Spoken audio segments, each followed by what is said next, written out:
ये बड़ी खबर बता दें, हेमंत सोरेन की याचिका पर आज हाई कोर्ट में सुनवाई होगी। हेमंत सोरेन ने अपनी गिरफ्तारी को चुनौती दी है। ईडी रिमांड को भी हेमंत सोरेन ने चुनौती दी है।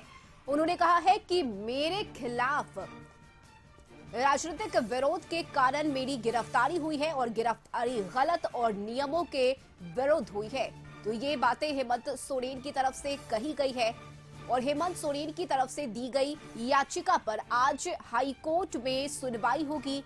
हेमंत सोरेन ने अपनी गिरफ्तारी को चुनौती देते हुए ईडी रिमांड को भी हेमंत सोरेन की तरफ से चुनौती दी गई है। उन्होंने कहा है कि मेरे खिलाफ कोई केस नहीं बनता और राजनीतिक विरोध के कारण मेरी गिरफ्तारी हुई है। नियमों के विरुद्ध जाकर मेरी गिरफ्तारी करना गलत है। और झारखंड संपादक अनुराग ठाकुर इस वक्त हमारे साथ जुड़ गए हैं। अनुराग जी, आज हेमंत सोरेन के लिए भी महत्वपूर्ण है। एक तरफ जहां फ्लोर टेस्ट होना है तो वहीं दूसरी तरफ जो याचिका दी गई है, ईडी के कार्रवाई के विरोध में जो चुनौती दी गई है, उस पर आज हाईकोर्ट में सुनवाई होनी है। क्या पूरी जानकारी से लेकर? जी रश्मि, बिल्कुल हेमंत सोरेन के द्वारा जो हाईकोर्ट में याचिका दाखिल कर अपनी गिरफ्तारी और रिमांड को चुनौती दी गई थी, उस पर आज सुनवाई है। और इस याचिका पर आज कार्यवाहक मुख्य न्यायाधीश जस्टिस एस चंद्रशेखर की अध्यक्षता वाली खंडपीठ में सुनवाई होने के लिए सूचीबद्ध है।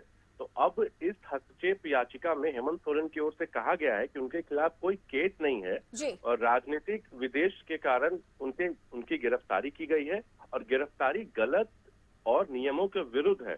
और जिसके बाद ईडी ने उन्हें 5 दिनों पर रिमांड पर लिया था। तो कहीं ना कहीं आज देखते हैं, सब कोर्ट की चुनौती इन्होंने दे दिया है। अब कोर्ट की तरफ से क्या सुनवाई आती है। बहरहाल वहीं दूसरी ओर आज फ्लोर टेस्ट भी है, तो काफी महत्वपूर्ण दिन है। हेमंत सोरेन को भी वहां जाना है। ईडी के अधिकारी उन्हें लेके जाएंगे क्योंकि कोर्ट से निर्देश दिया गया था ईडी को कि आप फ्लोर टेस्ट में पूर्व मुख्यमंत्री हेमंत सोरेन को विधानसभा लेके जाए। अब फ्लोर टेस्ट में हेमंत सोरेन भी वोटिंग करेंगे, वो भी वहां पे रहेंगे।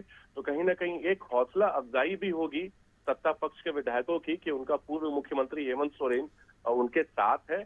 वहीं आज कोर्ट के फैसले का भी इंतजार है। बिल्कुल अनुराग जी, इससे पहले जो याचिका दी गई थी हेमंत सोरेन की तरफ से, उसमें उन्हें झटका लगा। तो आज के दिन को लेकर क्या माना जाए? क्या उनके पक्ष में या उनके हित में कोई फैसला आ सकता है? उन्हें कोई राहत मिल सकती है? क्या उम्मीद क्या है?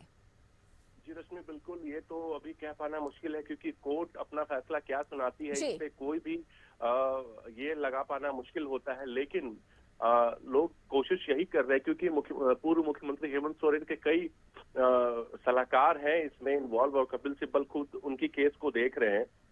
तो कयास ये भी लगाए जा रहे हैं क्योंकि उनकी जो अभी गिरफ्तारी हुई है वो एक बड़गाई के 8.5 एकड़ भूखंड के मामले में हुई है, जिससे उनका कहना है कि कोई नाता रिश्ता नहीं है और कुछ नहीं है। कपिल सिब्बल ने भी वहां पे दिल्ली में इंटरव्यू में कहा था कि बस ये लोकसभा चुनाव को लेकर ये षड्यंत्र के तहत बीजेपी कर रही है और गिरफ्तारी हो रही है, चाहे वो झारखंड में इनकी गिरफ्तारी हो, चाहे दिल्ली में केजरीवाल को परेशान करने को लेकर हो। कपिल सिब्बल ने भी यही कहा था कि इस केस में अगर हम इन्हें बेल करा भी लेते हैं तो हो सकता है ईडी इन पे और कोई केस डाले। तो उसकी तैयारी भी इनके जो सलाहकार हैं, इनके जो भी लीगल एडवाइजर हैं, वो सब उसकी तैयारी भी कर रहे हैं। लेकिन उम्मीद सबको यही जताई जा रही है, उम्मीद सबको यही है कि कहीं ना कहीं इन्हें राहत मिलनी चाहिए। और जेएमएम कार्यकर्ता और सत्ता पक्ष के जितने विधायक हैं उन्हें भी उम्मीद है कोर्ट से कि क्योंकि उनका पूर्व मुख्यमंत्री ने झारखंड के राज्य के लिए बहुत कुछ किया है और जब से ये सत्ता में आए तो 2 साल कोरोना में ही निकल गया, उसके बाद भी इन्होंने काफी कुछ राज्य के लिए किया है। हाँ, हालांकि भ्रष्टाचार के कई मामले सामने आए हैं, लेकिन उनका कहना है कि उससे डायरेक्टली हेमंत सोरेन का कोई इन्वॉल्वमेंट नहीं था। इन्हें बिल्कुल फंसाने की कोशिश की जा रही है और इन्हें फंसाया जा रहा है। तो अब इंतजार रहेगा आज क्या होती है उस सुनवाई में। और वहीं दूसरी ओर फ्लोर टेस्ट को लेकर भी तमाम विधायक आज एकजुट हैं और सभी कल रात में पहुंच चुके हैं स्टेट गेस्ट हाउस और वहां से 11 बजे के आसपास सभी लोग विधानसभा पहुंचेंगे और वहीं पे बहुमत साबित करना है चंपई सोरेन सरकार को। चलिए, बहुत शुक्रिया अनुराग जी आपका तमाम जानकारी के लिए। तो ईडी की रिमांड को चुनौती दी गई है हेमंत सोरेन की तरफ से, जिसे लेकर आज हाईकोर्ट में सुनवाई होनी है।